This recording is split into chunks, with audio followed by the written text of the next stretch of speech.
আমাদের গল্প শুরু হয় গাছের চূড়ায়, যেখানে চিরপি নামের একটি ছোট্ট পাখির জন্ম হয়েছিল।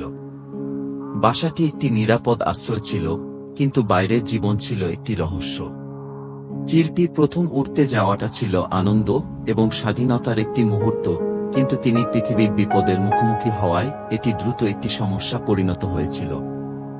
একটি প্রচণ্ড ঝড় চিরপিকে তার পরিবার থেকে বিচ্ছিন্ন করে দিয়েছে, তাকে হারিয়ে গেছে এবং এক বিস্তীর্ণ এবং অপরিচিত বনে একা রেখে গেছে। দিনগুলি সপ্তাহে পরিণত হয়েছিল, যখন চিরপি খাবার এবং আশ্রয় খুঁজে পেতে লড়াই করেছিল।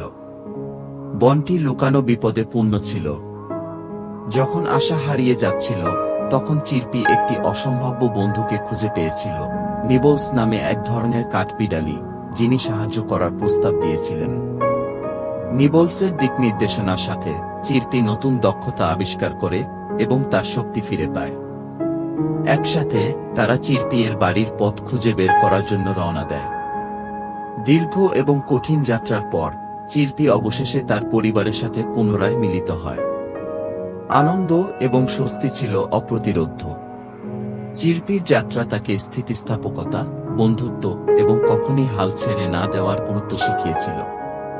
তিনি যে কষ্টের মুখোমুখি হয়েছিলেন, তার জন্য তিনি আরও শক্তিশালী এবং বুদ্ধিমান ছিলেন। জীবন সংগ্রামে ভরা হতে পারে, কিন্তু সাহস এবং বন্ধুদের সাথে আমরা যে কোনো চ্যালেঞ্জকে অতিক্রম করতে পারি।